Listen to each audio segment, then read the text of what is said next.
est-ce qu'on veut vraiment entendre l'Évangile? Est-ce qu'on a soif de l'Évangile? Est-ce qu'on a soif du chemin que ça nous demande à prendre? Est-ce qu'on désire vivre pour Jésus pleinement? La foi de l'Évangile. C'est vrai que dans Hébreux, chapitre 11, verset 1er, n'ouvrez pas, la parole nous parle la foi en Dieu. Dans la parole, nous voyons la foi en Dieu et nous voyons aussi la foi de l'Évangile. Je voulais juste, pour ma part, mettre une petite précision à ce sujet. Comment la foi en Dieu, la Bible dit que c'est l'assurance dans notre cœur. C'est une attitude des choses qu'on espère et la démonstration des choses qu'on ne voit pas. C'est un état de cœur qui a grandi avec le Seigneur, qui est capable de faire confiance au Seigneur à tout moment, en tout lieu, pour sa vie, pour l'œuvre, pour les circonstances.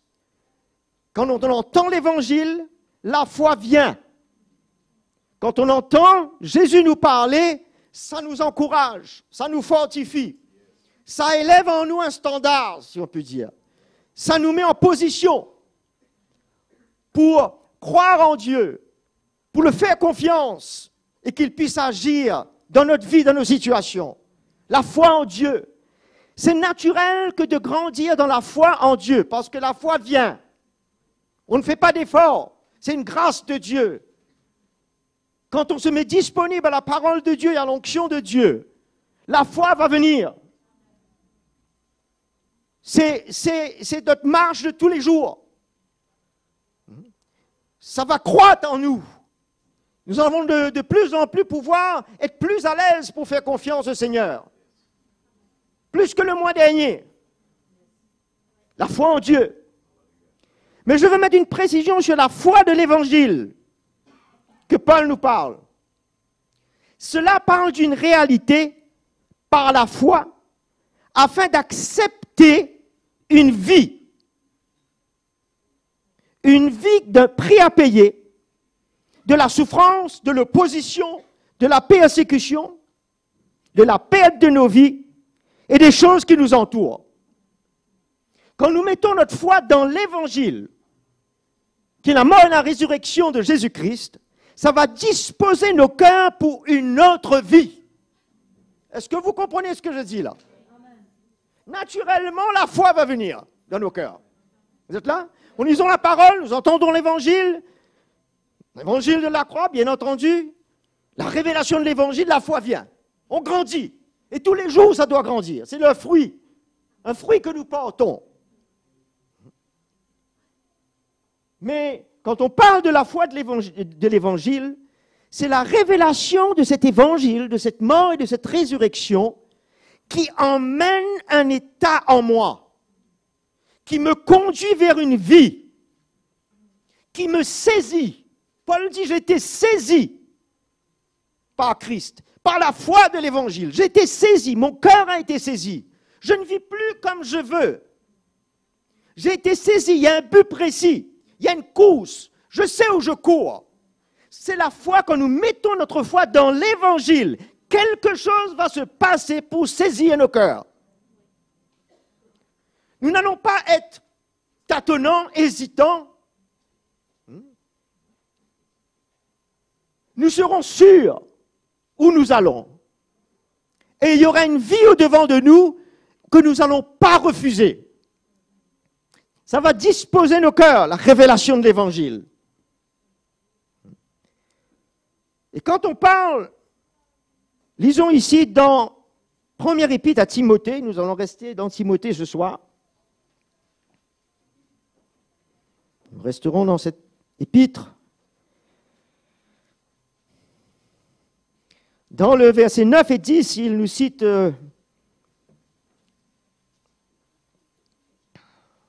tous les états que l'homme, le méchant, puisse vivre, qui est à l'opposé, à la fin du verset 10, à l'opposé de la saine doctrine. Chapitre 1er, verset, la fin du verset 10. qui est à l'opposé de la sainte doctrine, d'après le glorieux évangile du Dieu bienheureux, évangile qui m'a été confié. Par la révélation, le Père a voulu révéler son Fils dans mon cœur, révéler ce qu'il a fait à la croix, révéler la résurrection, révéler cette vie de souffrance, comment communier avec lui. Il a révélé cela. Et Paul, sa foi a été placée dans l'Évangile. C'est la foi de l'Évangile. Et quand nous parlons de l'Évangile ici, bien entendu, nous ne faisons pas mention des 4 évangiles, Matthieu, Marc, Luc et Jean, qui rapportent la vie de Jésus sur terre. On n'exclut pas cela. Parce que tout ce que Jésus a parlé, même dans les béatitudes, parle d'une vie dans l'esprit que nous sommes supposés, que nous devons vivre en Christ aujourd'hui, après la croix. Mais quand Paul parle de l'Évangile, il parle de cette révélation dans laquelle il a mis sa foi. Et ça l'a transformé. Ça l'a changé. Ce qu'il ne pouvait pas vivre, il ne pouvait pas faire, il s'est vu capable de faire. Il fut rendu capable d'être ministre de cet évangile. Parce qu'il a mis sa foi dans la mort et la résurrection de Jésus-Christ. Nous voyons que pour le chrétien, comment il est essentiel de pouvoir clairement voir comment il est appelé à la foi de l'évangile. Afin que sa foi n'aille pas se reposer sur des interprétations des hommes, comme Paul dit, sur la sagesse des hommes, mais sur la puissance de Dieu.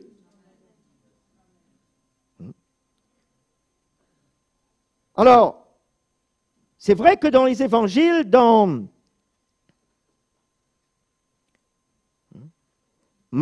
Jean nous dit dans Jean 14, 26, n'ouvrez pas, il nous dit que le consolateur, le Saint-Esprit, quand il viendra, il nous enseignera toutes choses et nous rappellera de ce que Jésus a dit. Pour moi, quand il parle d'enseigner toutes choses, c'est qu'il va révéler tout ce qui concerne Christ, tout ce qui s'est passé à la croix et à la résurrection. Il va révéler l'Évangile pour que la foi du chrétien soit établie. Et quand il va rappeler ce que Jésus a dit, ce sera quand il était sur terre. Vous êtes là? Il vous rappellera tout ce que j'ai dit. Mais votre foi sera dans l'Évangile qui est révélé. L'Esprit de Dieu enseignera toutes choses. La révélation de l'Évangile. Nous voyons dans 2 Timothée chapitre 1er,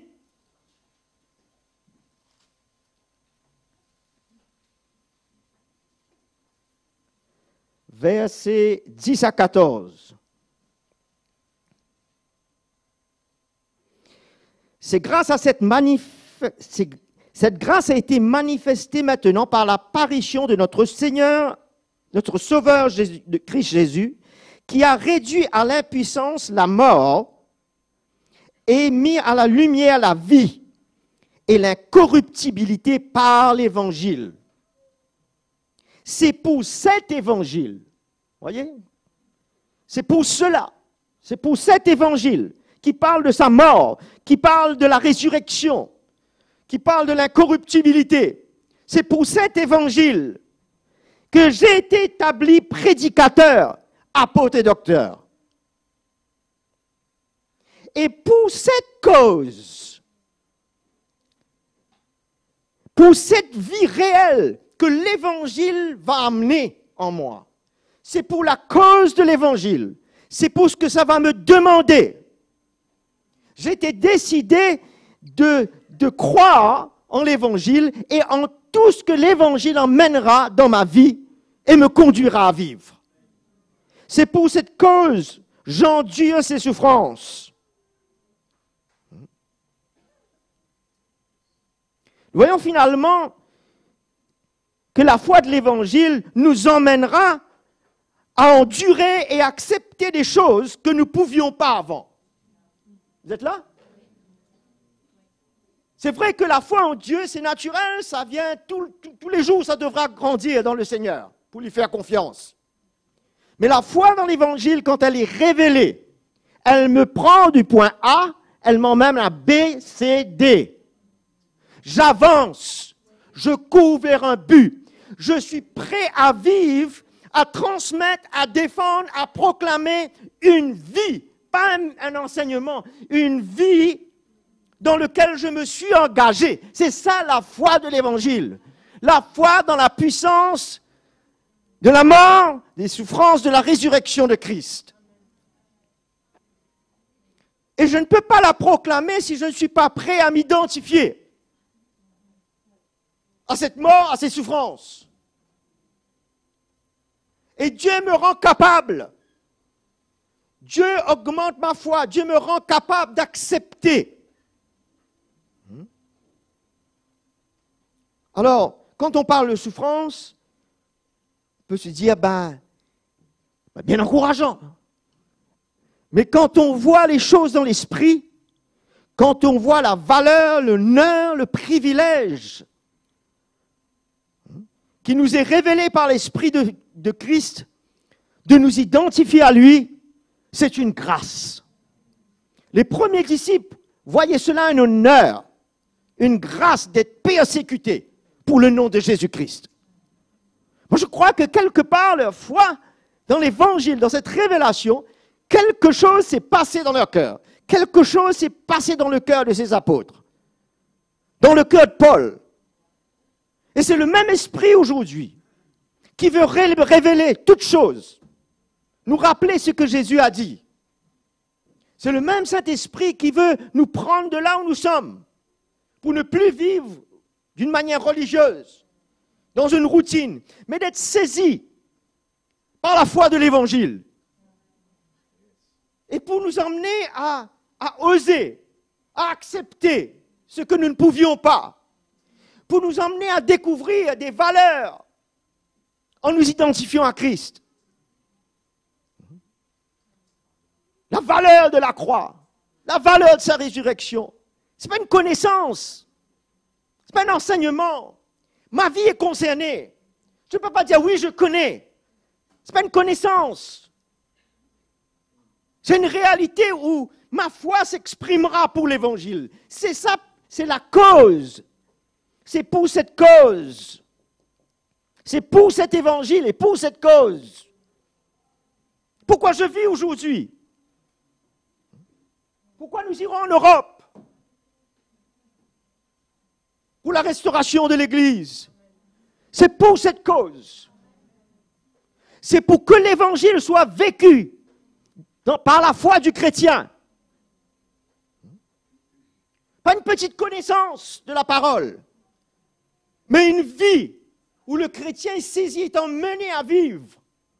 Quelquefois, on s'est dit, tiens, je lis le livre des Actes et je vois comment ces hommes, et même Paul, sa vie, comment arriver à vivre cela? Comment on ne peut pas copier? Mais quand la révélation de l'Évangile vient dans notre cœur, notre foi, il y a une foi qui s'élève pour vivre des choses que nous ne pouvions pas vivre, que nous ne pouvions pas accepter. Les souffrances pour le Seigneur, ça forme partie de notre chemin. Là où cette révélation de l'Évangile n'y est pas, c'est le contraire de ce qui se passe dans le cœur du croyant. Il veut écarter les moments difficiles ou le prix à payer ou les souffrances. Il ne voit pas d'honneur là-dedans, dans cette identification. Et ça l'emmène à vouloir lui profiter. Mais la foi de l'Évangile vient nous libérer de nos désirs, de ce que nous sommes, de ce que nous voulons. Mais nous arrivons à voir le désir de Christ. C'est lui qui met en nous ce désir d'identification. Et il nous donne le vouloir et le faire. Il nous donne une grâce pour vivre cela. Vous êtes là? De ce fait, on n'a pas besoin d'avoir peur, d'être hésitant. Mais regardez ça comme un privilège de souffrir. quel que soit ce que ça va nous demander, où ça va nous emmener, on ne sait pas. Soyons prêts, mes frères et sœurs, de vivre pour la cause de l'Évangile. Tu seras persécuté, maltraité, injustement. Pas simplement du dehors, de l'intérieur aussi, de l'Église. Mais la foi de l'Évangile t'a saisi.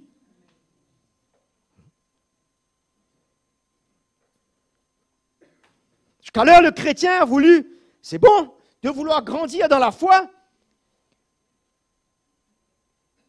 souvent pour nos besoins, afin que les choses, toutes les choses soient en règle. On a des besoins, on demande au Seigneur, on grandit dans la foi. Mais la foi, c'est pour l'Évangile. La foi qui grandit, c'est pour l'Évangile.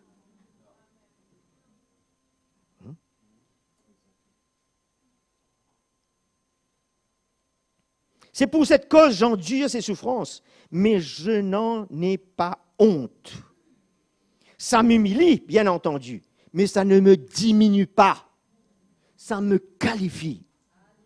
Je n'ai pas honte. Tu as honte de l'Évangile? Si tu es maltraité, tu as honte? Si en public ou devant quiconque, tu es maltraité, jusqu'à où on ira? Est-ce qu'on va accepter cela? Quand notre foi est dans l'Évangile, que cette œuvre se fait en nous, Dieu nous rendra capables d'accepter. Paul était capable d'accepter les choses que nous allons voir là.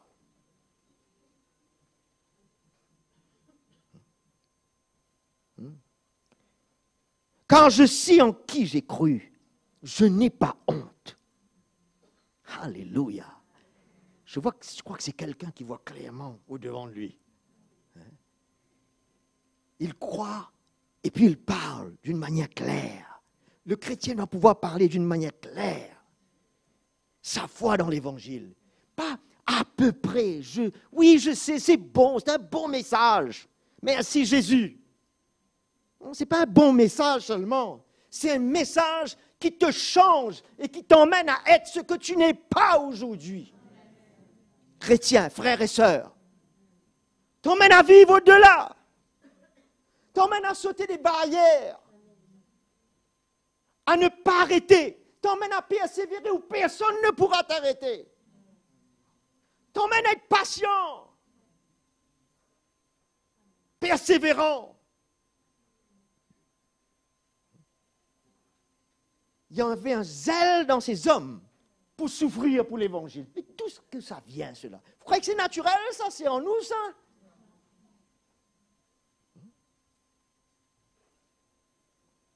Vous savez que nous devons avoir soif. Nous devons avoir soif. Demain, nous verrons encore cela. Nous devons avoir soif pour que le Seigneur nous transforme. Pour que tu ne te reconnaisses pas dans les jours et dans les mois qui viennent.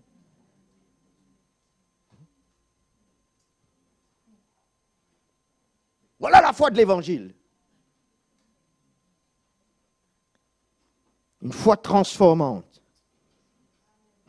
Car je sais en qui j'ai cru. Je suis persuadé qu'il a la puissance de garder mon dépôt jusqu'à ce jour.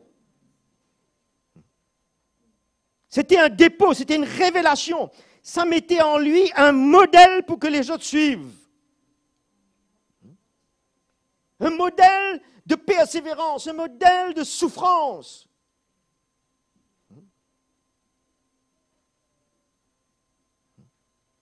Retiens. Il me demande de garder. C'est possible de perdre. Il faut garder, c'est possible de perdre. Retiens dans la foi et dans l'amour qui est en Christ Jésus le modèle des saintes paroles que tu as reçues de moi. La sainte doctrine, comme il vient de dire. Garde le dépôt par le Saint-Esprit qui habite en toi. Le dépôt qui est venu au travers de mon ministère, de l'onction que j'ai ma vie, de l'évangile qui m'a été confié. Ce dépôt qui est venu en toi, il faut que tu saches le garder par le Saint-Esprit. Le Saint-Esprit va t'aider à garder cela. Ne perds pas. Progresse dans la foi de l'Évangile. Vis ce que tu ne pouvais pas vivre.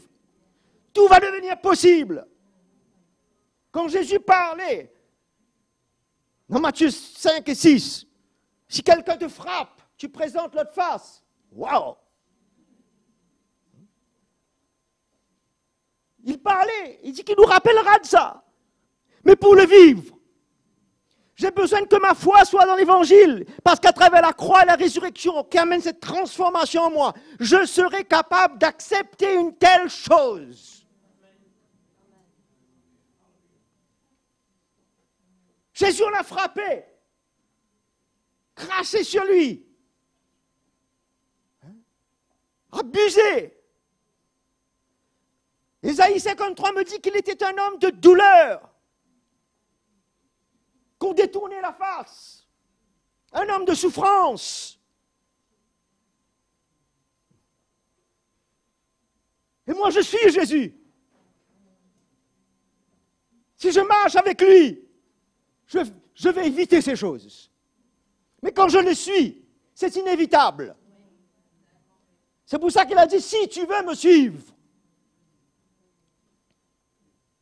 tu seras un homme, une femme, qui acceptera ce que tu n'arriveras pas à accepter auparavant. Tu iras au-delà de tes forces et de tes limites. L'Évangile est capable. Ça nous rend capables d'être ministres, d'être des vrais modèles, des représentants de Jésus-Christ. Pas des chrétiens représentant Jésus à sa manière. Non. C'est pour ça que Paul disait, faites attention de la manière que vous allez bâtir. Parce que cette manière nous emmène à une vie bien claire par l'Évangile. Sinon on passe à côté. On est en parallèle. Un chrétien qui a sa vie en main. Mais sa vie doit être dans la main du Seigneur. Qu'il puisse le modeler comme il veut. Et l'emmener à vivre. Comme il l'a prévu pour lui.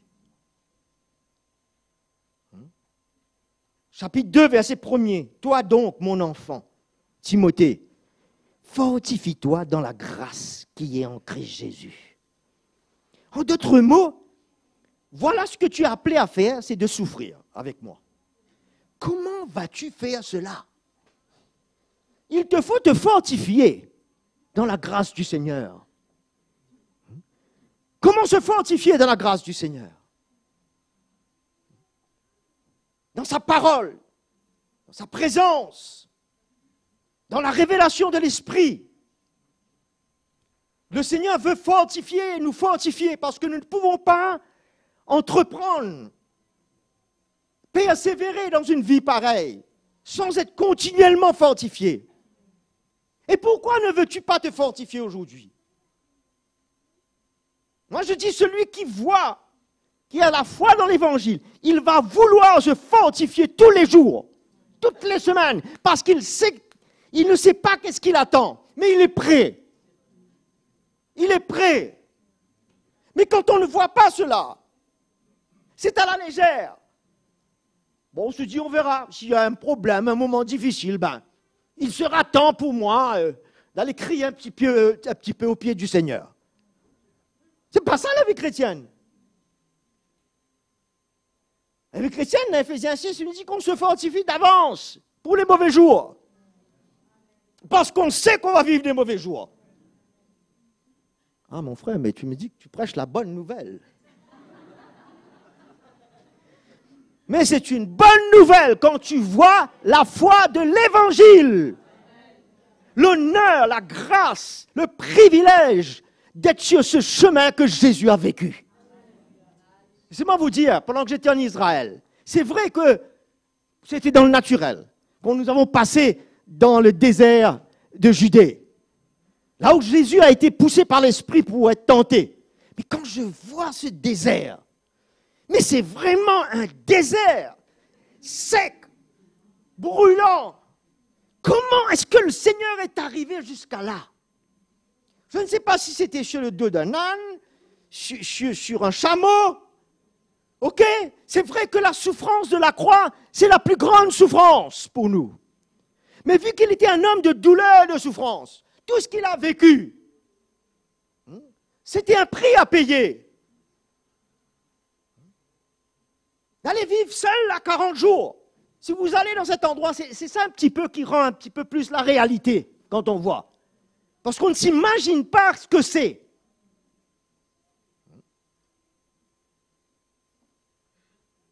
Et le chrétien aujourd'hui, il ne peut pas être un chrétien moderne. Il n'y a pas de Judée devant lui.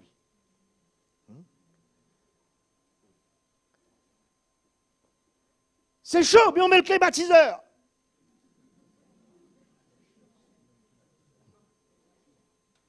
Il ne voit pas la valeur dans le prix à payer. Frères et sœurs, Dieu est capable de nous emmener d'aller au-delà, de franchir des étapes pour lui, pour l'évangile, pour la cause de l'évangile.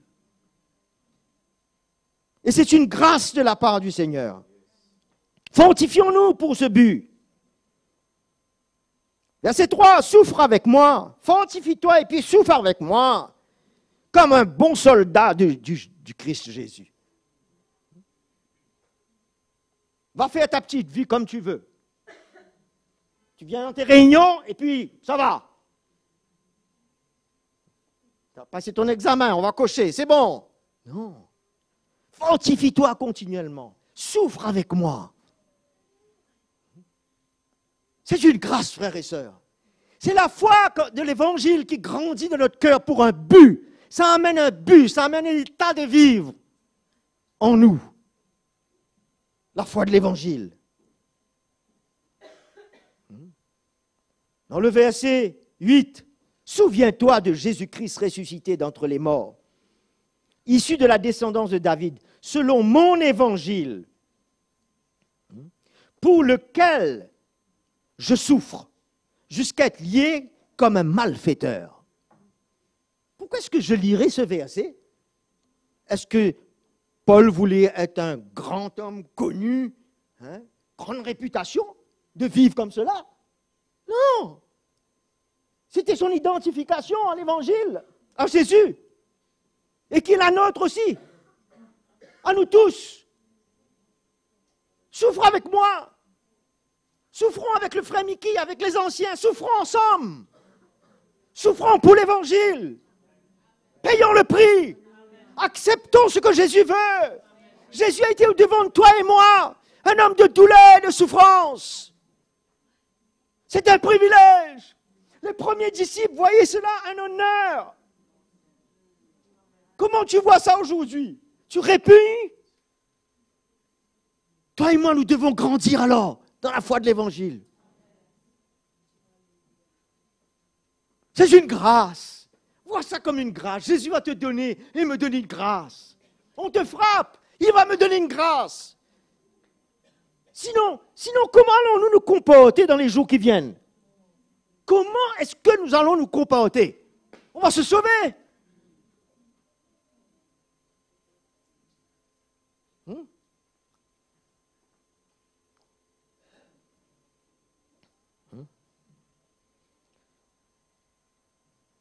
Pour lequel c'est le prix à payer, le prix pour souffrir, le prix pour garder cet évangile et le prix pour la défendre. C'est un prix, ça. Et je dois me fortifier pour cela. Les jeunes, à l'école ou au travail, il y aura un prix à payer. N'est-ce pas? Ou bien, on va faire avec. On va finalement finir par compromettre. Pierre a renié Jésus. Il a pleuré amèrement ensuite. C'était avant la croix. Ça peut nous arriver de compromettre. OK. Mais, comment est-ce qu'on va continuer la route? On ne devrait pas être en train de compromettre. On devrait expérimenter la grâce de Dieu pour nous tenir fermes dans la foi de l'Évangile et accepter ce qui est au-devant de nous. Pas s'arrêter sur nos petits détails. Ah, tu ne sais pas, mon frère, ma situation. Et des détails, et des détails, et des détails. Je n'ai jamais entendu Jésus ou Paul donner des détails comme cela. Il y avait une route. Et sur cette route, Jésus va te toucher, te guérir, me guérir, libérer. C'est la foi de l'évangile. C'est un style de vie qui vient en moi. La foi de l'évangile amène un style de vie. J'aurai aussi la foi en Dieu dans ces moments, pour lui faire confiance. Mais ça va m'emmener dans un style de vie victorieux. J'accepterai le but. Je vais courir pour ce but. Courir pour ce but. Pour le but qu'on parle ce soir, courir. Courir pour ce but. Peut-être pour le moment, on est en train de trotter. Et puis on va marcher un petit peu plus. Mais il faudra courir pour ce but. Qui saisira ton cœur. Et le mien. Oh, Jésus est glorifié au milieu de nous ce soir. C'est de Jésus que nous parlons. Chapitre 3, versets 10 à 14. Paul félicite Timothée. Pour toi, Timothée, tu as suivi de près mon enseignement. Il semblerait qu'il faut suivre de près certains ou certaines qui saisissent la foi de l'Évangile. Parce que dans leur vie, il y a quelque chose qui va me conduire, qui va inspirer ma vie, qui va m'aider, c'est la grâce de Dieu, qui sera un modèle, qui va frayer le chemin pour moi, au-devant de moi. Comme la vie du frère Mickey, de la sœur Audrey, on frayait un chemin au-devant de nous, un chemin qu'on ne connaissait pas, un chemin qu'on n'arrivait pas à vivre. C'est vrai, mes frères et sœurs.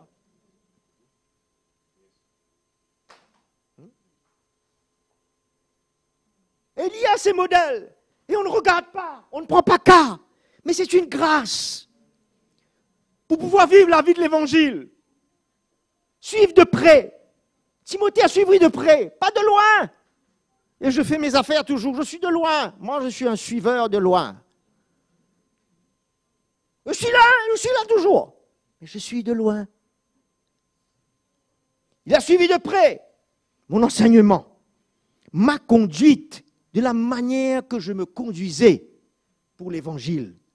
Mes résolutions, mon but, ma position, il a suivi ça de près.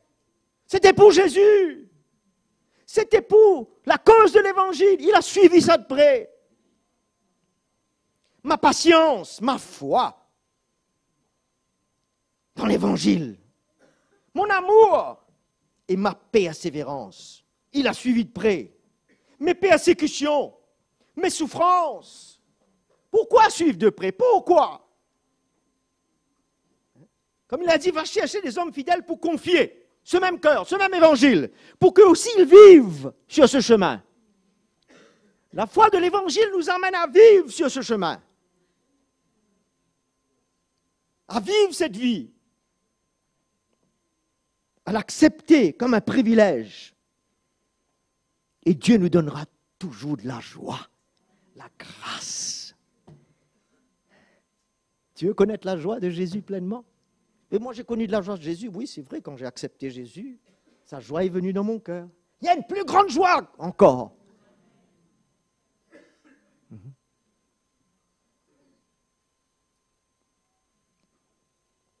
Comme il nous dit dans Romains 8.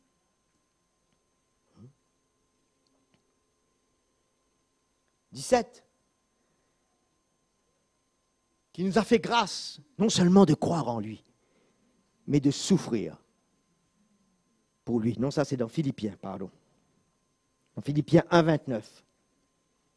De grâce de souffrir pour lui.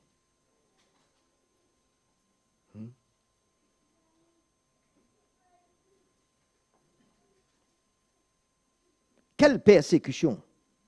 ces souffrances qu'il a vécues dans des endroits, à Antioche, à Iconium, à Lystre. Aujourd'hui, on devrait mettre Paris, Bruxelles, je ne sais quoi encore. Allô? Je ne sais pas quelle région ici en France. Bordeaux, ou je ne sais où. N'est-ce pas? On n'a pas besoin d'aller en Israël pour vivre la réalité de l'Évangile. Un état de cœur que nous portons là où nous allons. Et le Seigneur m'a délivré de tout. Ah, maintenant je comprends, mon frère, que c'est une bonne nouvelle. C'est une bonne nouvelle. Parce que Jésus est là pour nous délivrer de toutes ces épreuves. Mais faudrait-il que nous voulions vivre et accepter la foi de l'Évangile?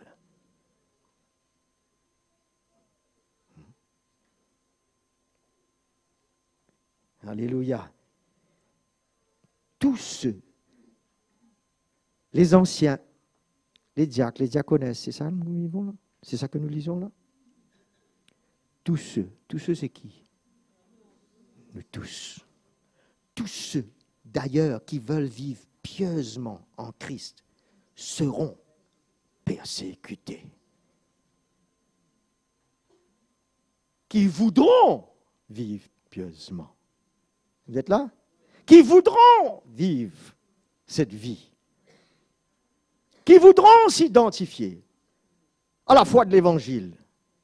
Qui voudront payer le prix. Ils seront persécutés, opposés. Mais le Seigneur sera avec nous. Il a dit qu'il ne nous délaissera jamais. Il ne nous abandonnera jamais. Et quand Jésus a donné une promesse comme cela, il le fera, il tient sa promesse. Quand nous allons vivre pour lui, il saura comment nous soutenir, comment nous garder. Si nous gardons sa parole, il saura comment nous garder, nous protéger. À moins que ce soit sa volonté que nous partions. Quand je pense à ces hommes, ces apôtres, après avoir vécu toutes ces choses, nous allons lire encore, ils se sont retrouvés crucifiés. Non, est-ce que vous êtes là? Je dis, ben Seigneur, quand même, j'ai payé un certain prix pour toi, Seigneur. Tu aurais pu quand même me donner une mort, un peu différente, n'est-ce pas? Comme on dit, me donner une chance. Mais dans leur cœur, ils étaient prêts. Ce n'est pas quelque chose qu'on explique avec nos pensées, frères et sœurs. C'est la foi de l'Évangile qui emmène quelqu'un jusqu'à là.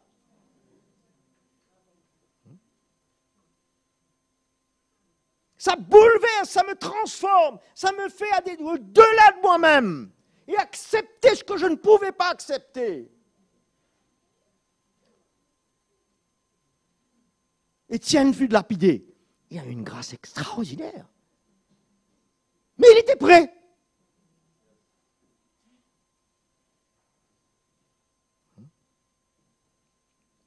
Ce que je parle ce soir, je parle d'une condition de cœur, je parle d'une attitude qui va épouser l'Évangile. Comme il se doit. Qui va accepter.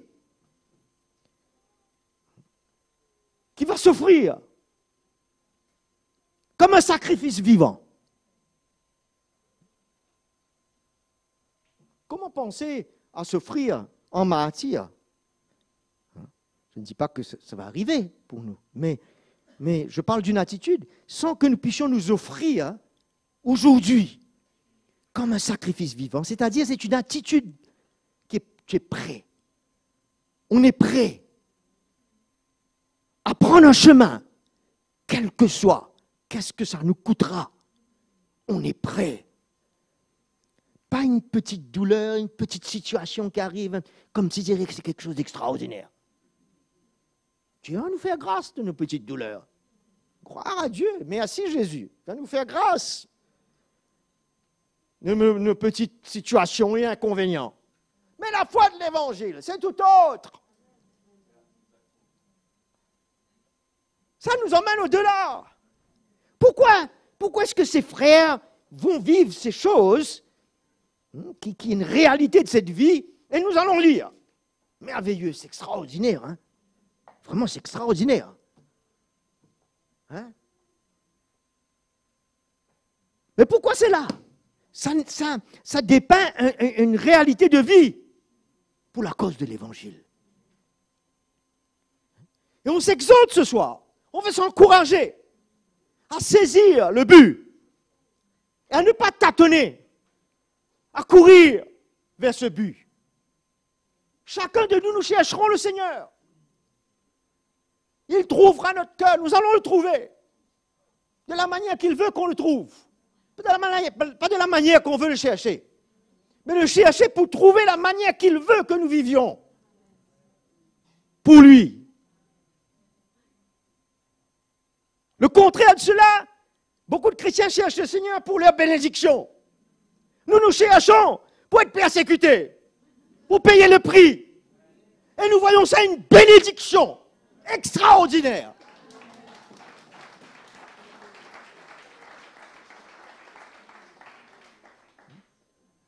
Laissez-moi vous dire, quand nos yeux sont sur l'Évangile comme cela, notre foi est dans l'Évangile, on ne va pas essayer d'analyser, critiquer, trouver des petits détails à gauche et à droite avec les autres. On sera vers le but. On cherchera de nous fortifier ensemble.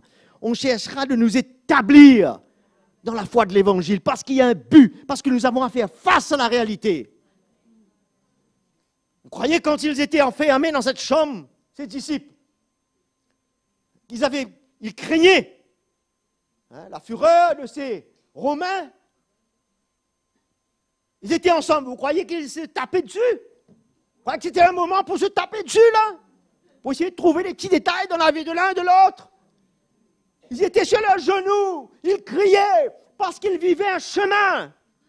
C'était la réalité de l'Évangile. Ils faisaient face. Et la chambre a tremblé. La chambre a tremblé. Le Seigneur les a visités. Ils ont été capables de sortir et de continuer dans les places publiques à proclamer le glorieux évangile. Parce que Jésus l'avait fait au-devant d'eux. Il y avait un modèle.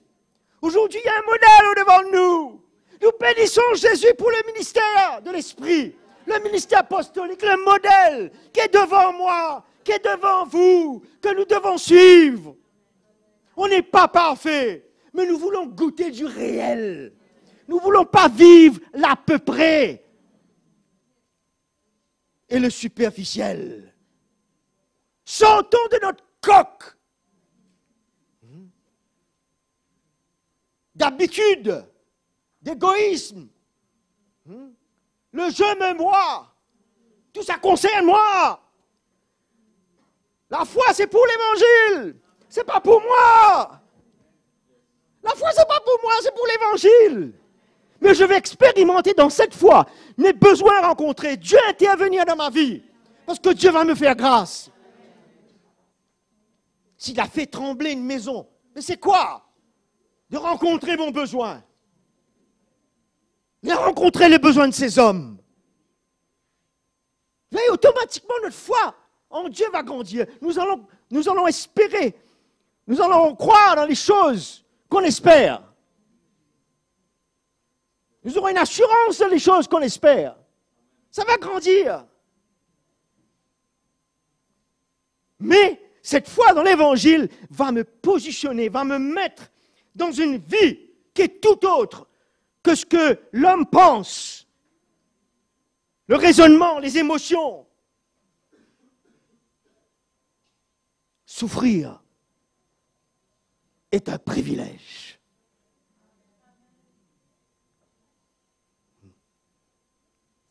Il y a la souffrance, bien entendu, il y a la mort qui se passe en nous et la souffrance extérieure. La mort qui se passe en nous, ça nous coûte, oui non. Et nous humilier, d'être brisés, ça forme partie, c'est la mort de Jésus en nous. Ça commence là finalement. Mais après, quelle est la suite? je dois faire face. Et à cause de cette œuvre en moi, je vais pouvoir faire face. J'ai accepté ce but de l'évangile. Je veux pouvoir faire face. Je veux aller jusqu'au but. Je veux aller retirer les gens des ténèbres. Je veux que le Seigneur restaure les cœurs de son peuple. Qui aujourd'hui vit dans l'église comme si c'était dans le monde. Le cœur de Jésus qui a donné sa vie pour tous ces hommes et ces femmes.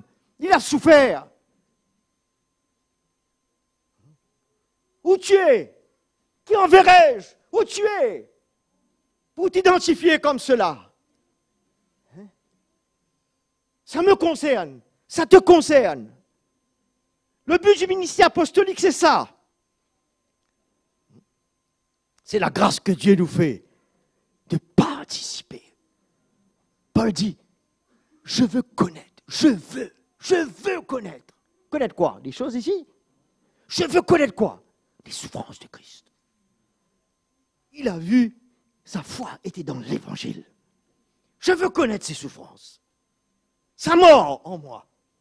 Une autre vie de résurrection en moi. Qui m'emmène à vivre quelque chose de tout autre que j'avais l'habitude de vivre. Est-ce que c'est ça notre but? Si c'est ça notre but, persévérons dans ce but. Et nous verrons. Le Seigneur sera avec nous. Il va nous transformer. Ce ne sera pas juste des petites rencontres. Les rencontres sont nécessaires pour nous édifier, nous fortifier. Mais ça ne s'arrête pas là. Quand ils se sont fortifiés dans la prière dans cette chambre, ils sont sortis. N'est-ce pas? Ils étaient prêts à s'exposer. C'était dur, il y avait une crainte, mais le Seigneur était avec eux. Et ils étaient prêts de s'exposer, de souffrir pour le nom de Jésus.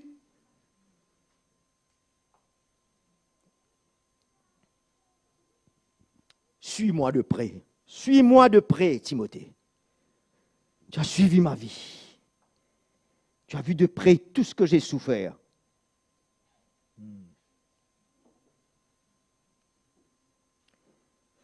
Alléluia.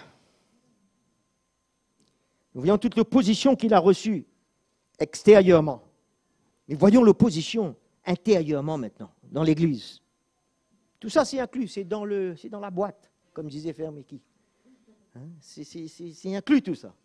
L'extérieur, à l'intérieur, tout. 1 Timothée 1,18.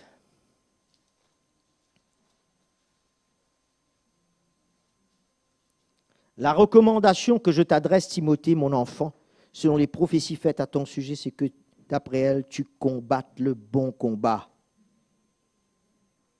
Tu n'avais pas essayé de te combattre avec personne, encore moins avec les esprits.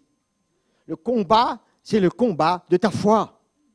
Parce qu'il y a tant de choses qui veulent combattre et faire tomber cette foi. Qu'est-ce que tu vas faire? Tu vas te fortifier pour la foi de l'Évangile?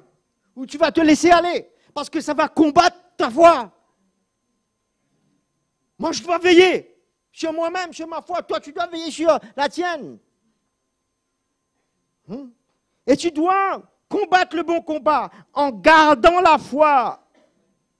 En d'autres mots, tu pourrais la perdre. Il y a un combat pour garder la foi de l'Évangile. Il y a tellement de choses, il y a des gens, il y a ces circonstances, il y a de l'opposition extérieurement, intérieurement dans l'Église, partout, pour te faire arrêter, pour te faire changer, pour que tu ne gardes plus cette foi-là, pour que tu ailles croire à quelque chose d'autre. C'est la réalité.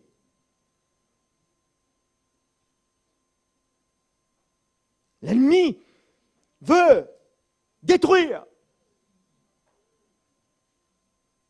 Mais les portes de l'enfer ne vont pas prévaloir pour ceux qui vivent pieusement Christ. Ceux qui vivent pour l'Évangile, ils ne vont pas réussir. Ça ne va pas prévaloir. Mais en d'autres mots, il est à l'attaque. Le chrétien qui vit l'Évangile, il n'a pas peur de rien, de plus en plus. Sa confiance est dans le Seigneur pour le délivrer. Paul ne dit pas aux Thessaloniciens, j'ai essayé de venir vers vous, mais l'ennemi, le diable m'en a empêché. Il y a eu une opposition. Tout en faisant l'œuvre, tout en faisant l'œuvre de l'évangile, il y avait eu quelque chose pour l'arrêter.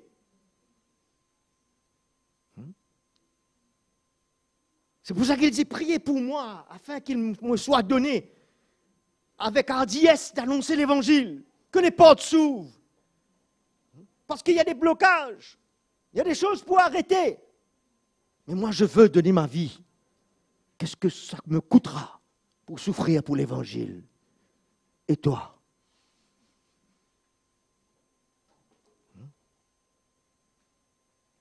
Quelques-uns l'ont abandonné, cette foi et cette bonne conscience. Ils l'ont abandonné, c'est-à-dire qu'ils l'avaient auparavant. N'est-ce pas? Pour abandonner. C'est que c'était là. Ils l'ont abandonné. Et ainsi, ils ont fait naufrage en ce qui concerne la foi. Ils se sont noyés dans quelque chose d'autre. Ils ont fait naufrage par rapport à la foi de l'évangile. Leur foi était dans quelque chose d'autre. Ils ont été se noyer quelque part d'autre. Ils ont arrêté. À Maurice, on sait très bien, il y a des vestiges, il y a des bateaux qui sont venus, ils sont arrêtés avec les récifs. Aujourd'hui, on voit toujours la coque qui reste là. On n'a pas pu aller plus loin. Ils ont fait naufrage et c'est arrêté là.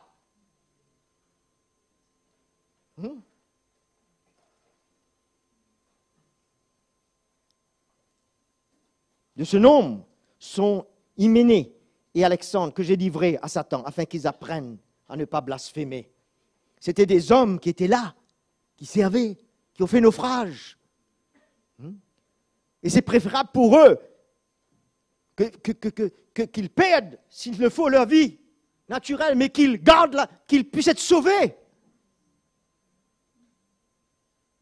Ou qu'ils se repentent. Qu'ils reviennent dans leur sens. Au lieu de continuer et de s'éloigner complètement et de renier Christ. Voyons dans 2 Timothée 2.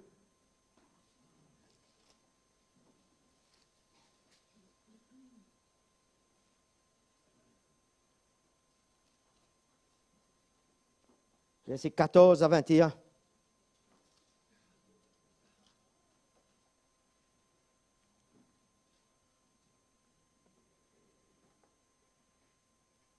Voilà ce que tu dois rappeler, ce que tu dois rappeler en adjurant devant Dieu, qu'on évite les disputes de mots qui ne servent à rien, sinon la ruine de ceux qui écoutent. Efforce-toi de te présenter devant Dieu comme un homme qui a fait ses preuves, qui a été testé, un ouvrier qui n'a point à rougir, un ouvrier devant Dieu qui n'a point à rougir parce qu'il a accepté une vie de l'Évangile. Il la transmet. Il la dispense avec droiture, la parole de vérité. Écarte-toi, sinon ça va t'écarter des discours vides et profanes, car ceux qui les tiennent avanceront toujours plus dans l'impiété. Leur parole rongera comme la gangrène. De ce nombre sont Hyménée et Philette, qui se sont écartés de la vérité, de la foi, de l'Évangile. Et à l'époque, il parlait de la résurrection des morts qui était déjà arrivée. Il renversait la foi de quelques-uns. Aujourd'hui, ça peut être quelque chose d'autre. Pourtant, la solide base posée par Dieu subsiste, scellée par ses paroles. Le Seigneur connaît ceux qui l'appartiennent, qui lui appartiennent, qui veulent garder sa vérité et qui prononcent le nom du Seigneur, qu'ils se détournent de l'injustice. Dans une grande maison qui parle de l'Église, il n'y a pas seulement des vases d'or et d'argent, mais il y en a aussi de bois et de terre, les uns pour un usage noble, les autres pour un usage vil. Moi, je crois que ceux qui voudront payer le prix pour l'Évangile seront d'un usage noble dans la maison. Parce que c'est dans la maison même qu'il y a les deux. Et c'est pour des usages différents. Pour ceux qui payent le prix. Si donc quelqu'un se purifie, il dit bien, si tu veux me suivre, il dit, si tu veux payer le prix, si tu veux te purifier, il sera un vase d'un usage noble, sanctifié, utile à son maître, propre à toute bonne œuvre. S'il accepte cette œuvre en lui, il sera d'un usage noble. C'est ça le but pour nos vies, frères et sœurs. Le chapitre 4 nous dit, verset 7, « J'ai combattu le bon combat. J'ai achevé la course. J'ai gardé la foi. » Il fallait combattre pour garder cette foi-là. Et parce que j'ai gardé cette foi, la couronne de justice m'est réservée. J'ai gardé la foi de l'Évangile. Amen. Verset 10, « Car Démas m'a abandonné par amour pour le siècle présent. » Ça devrait être dur, ça. Les serviteurs qui ont été là, qui ont servi, on l'a abandonné. Verset 14, « Alexandre le forgeron m'a fait beaucoup de mal. » Il y avait des souffrances, de l'intérieur comme de l'extérieur. Il y avait de la souffrance, comme de douleur. Le Seigneur lui rendra selon ses œuvres. Je garde un cœur pur. Le Seigneur s'occupera de lui, de son cas. Dans ma première défense, personne ne m'a assisté, mais tous m'ont abandonné. Qu'est-ce que je fais là? J'arrête la course? Tous m'ont abandonné. Waouh! On ne réalise pas quelquefois, on lit des versets comme cela. Qu'est-ce que ça voudrait dire pour quelqu'un, cela? Tous m'ont abandonné. Je suis seul, qu'est-ce que je fais? Je continue dans la foi de l'Évangile? Je persévère? Pourquoi c'est là, ça? C'est notre vie, ça, la foi de l'Évangile. C'est le Seigneur qui m'a assisté. Il était là, le Seigneur, parce qu'il a été sur cette route. Il m'a assisté. C'est lui qui m'a fortifié. C'est lui qui m'a donné cette grâce.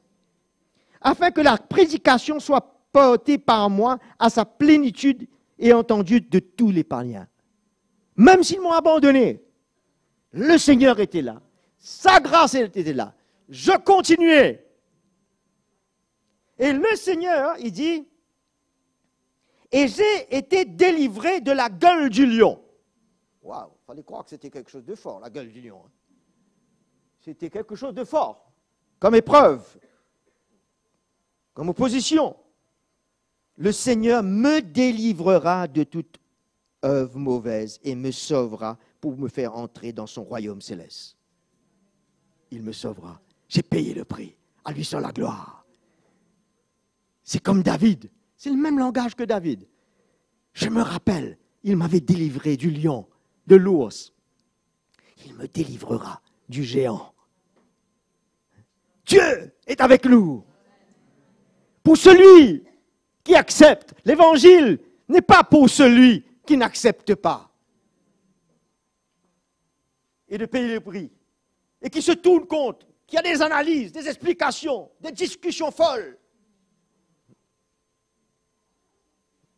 Des critiques. L'évangile n'est pas pour ces gens. L'évangile, c'est pour ceux qui veulent vivre pieusement en Christ. De la manière que Dieu veut qu'on vive la vie de l'évangile. Dieu sera là.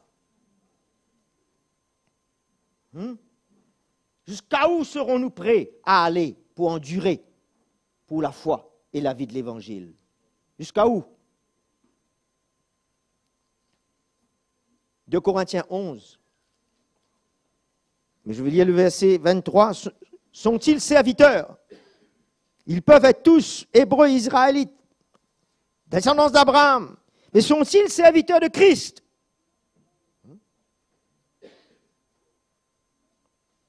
On appartient à Jésus. Mais sommes-nous tous les serviteurs comme ils se doivent? Je parle en termes extravagants. Je le suis plus encore par les travaux bien plus. Et là, il cite une série de choses suffisant pour nous étonner, quelquefois même effrayer dans le naturel. Mais il n'est pas dit que nous aurons à passer par tout ça qui est cité ici. Vous comprenez là? Peut-être pour certains, par certaines choses. Ou pas. Mais ce qu'on parle là, pourquoi c'est ici? C'est pour inciter en nous un désir et un but pour la vie de l'Évangile. D'accord? Parce que ce n'est pas possible qu'un homme ait vécu ces choses. Il a dit à Timothée, tu as suivi de près toutes ces choses. Mais si je suis de près moi, ça m'emmènera à vouloir accepter des choses que je n'accepte pas aujourd'hui. Vous êtes d'accord avec moi? Ça va emmener une attitude en moi. Je sortirai de ma légèreté, comme attitude.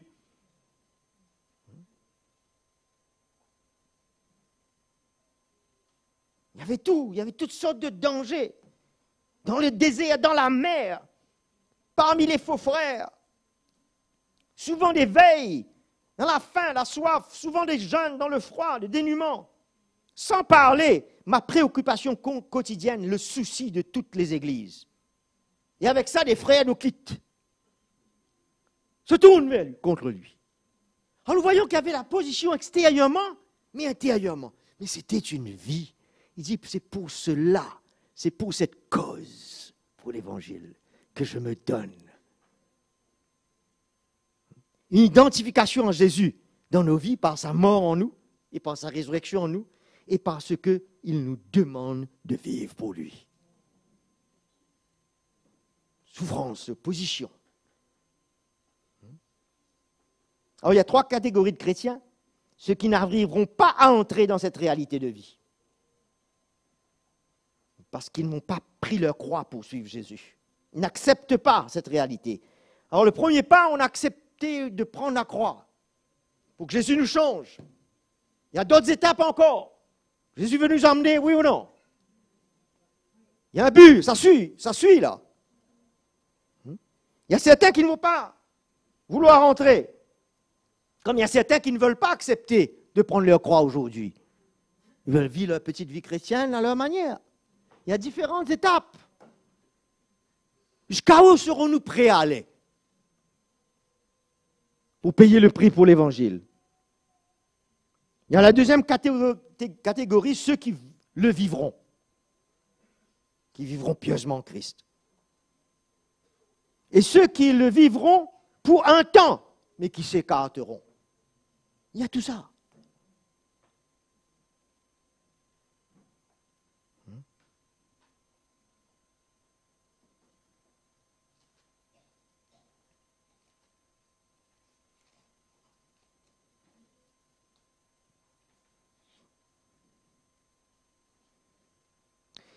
De Timothée 4, deux derniers versets.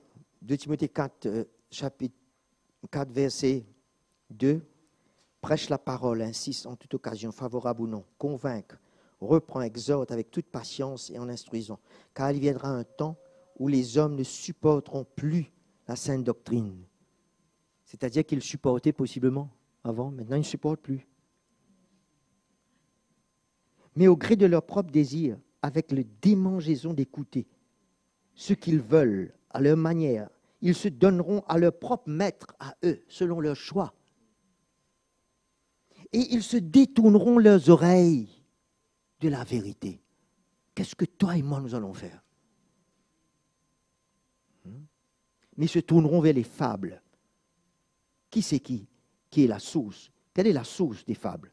C'est l'homme. Mais toi, sois sage, sois sobre. En tout, supporte les souffrances, fais l'œuvre de l'évangéliste, du ministère. Ça veut dire, sers Jésus, remplis ton service.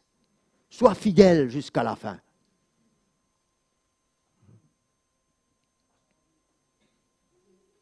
Et nous terminons en Romains 8, 17.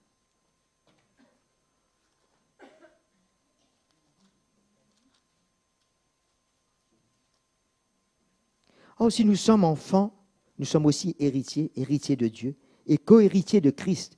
Si toutefois nous souffrons avec lui, afin d'être glorifiés avec lui. Il y a toujours un si, il y a toujours ceci. Je ne sais pas si vous avez remarqué combien de si. Il y a cette condition. Si celui qui prend ce chemin, il acceptera de souffrir pour être glorifié avec Jésus. Amen. Ah, Jésus est bon. Moi, je vous dis, on a fait un pas, on a fait une étape. Il y a encore d'autres choses. Pour nous tous. Pour le frère Mickey, pour les anciens. Pour nous tous, il y a une autre étape. De vie encore. De révélation du chemin de la croix. Il y a encore à découvrir, à accepter, à se donner, à se livrer pour la foi de l'Évangile. Et ça va nous conditionner à une vie qui glorifiera le Seigneur. Nous accepterons ce que nous ne pouvions pas. Ça, cette tête ici ne comprend rien de ce chemin-là et de cette vie. Mais si ton cœur voit, et la foi vient dans ton cœur pour l'Évangile, c'est en fin de compte, la transformation que l'Évangile fait en moi me fait accepter ces souffrances, me fait accepter cette vie. Je ne vais pas dire ces versets pour dire, ce fut une époque, c'était un temps, c'était des hommes. Mais l'Évangile aussi aurait été une époque alors. C'est le même Évangile. C'est le même but. 2000 ans après, toi et moi, dans un monde moderne, 2017, est-ce que ça a changé ça? Le but dans l'esprit.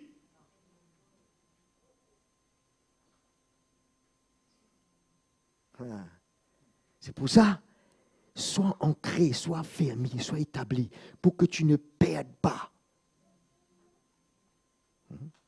cette foi dans l'Évangile, pour qu'on ne te vienne pas la voler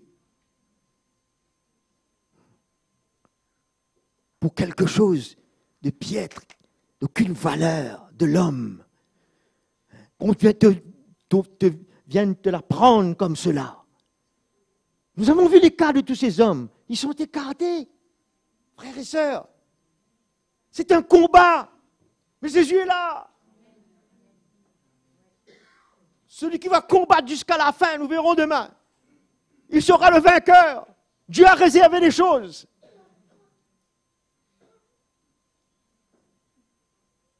Il dit, j'ai terminé la course. Quelle course? Quelle course? Quelle course qu'il a terminée? La course de la foi dans l'Évangile. Il a accepté tout ce que l'Évangile lui demandait comme vie. Il a terminé cette course. Il a gardé la foi. Et aujourd'hui, c'est la couronne qui m'attend. Alléluia. Jésus, levons-nous et glorifions son nom.